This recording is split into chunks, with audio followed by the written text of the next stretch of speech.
Hi everyone, आज के lecture में पढ़ेंगे symbolic representation of an atom. किसी एटम को सिंबल से कैसे रिप्रेजेंट किया जाता है ये हम सीखेंगे। ठीक है, तो माना हमने यहाँ पे लिया क्या, कोई एक्स। मैथ्स में तो हम बहुत ही एक्स मानते हैं। ठीक है, ये एक्स है और यहाँ पे हमने लिखा ए एंड नीचे हमने क्या लिखा, जेड।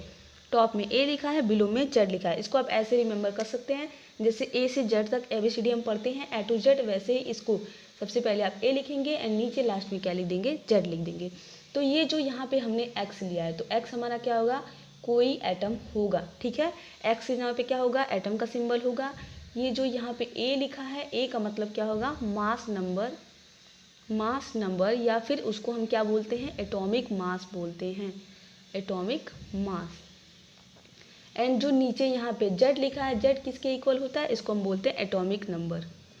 ठीक है, एटॉमिक नंबर ये हमारा मास नंबर है या फिर एटॉमिक मास है, इसमें मास है। ठीक है, और ये हमारा क्या है, नंबर है, एटॉमिक नंबर। और किसी भी एटम को हम उसके एटॉमिक नंबर से ही डिसाइड करते हैं। एटॉमिक नंबर किसके इक्वल होता है, नंबर ऑफ प्रोटॉन्स के।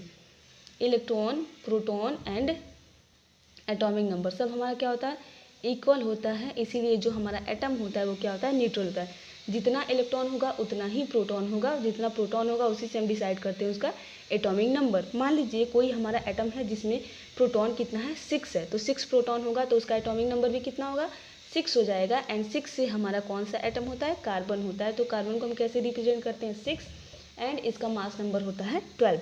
तो कार्बन को ऐसे रिप्रेजेंट किया जाता है। ये जो हमने यहाँ पे ऐसे लिखा है, इसको ऐसे भी कहीं कहीं पे लिखा रहता है जेड, एंड यहाँ पे आपका ए लिखा हो सकता है। तो ये हमारा क्या है, मास नंबर है, ये क्या है, एटॉमिक नंबर है। यहाँ पे हमने कार्बन का सिंबल लिखा है, उसका रिप्रेजेंटेशन लिखा है। तो 12 हमारा क्या है, इसका एटॉमिक मास।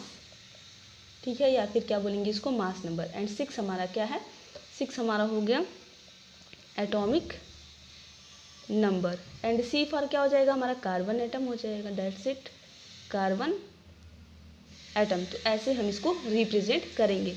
जैसे यहाँ पे हमने लिया हाइड्रोजन 1H1, तो ये नीचे वाला 1 हमारा क्या है, नीचे वाला है atomic number, atomic number.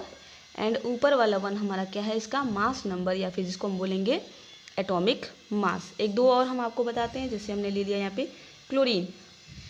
Chlorine का एटॉमिक नंबर कितना होता है, 17 एंड मास नंबर कितना होता है, 35.5। तो ये क्या हो गया, इसका एटॉमिक नंबर।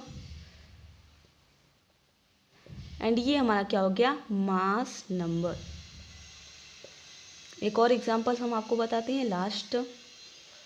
जैसे यहाँ पे हमने लिया कैल्शियम, तो इसका एटॉमिक नंबर हो गया 20 एंड इसका मास नंबर हो गया 40।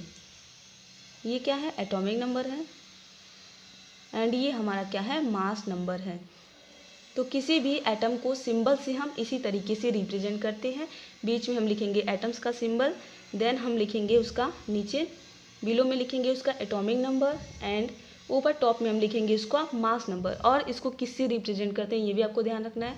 एटॉमिक नंबर को रिप्रेजेंट किया जाता है जेड से, एंड मास नंबर को लिखा जाता है किससे, ए से।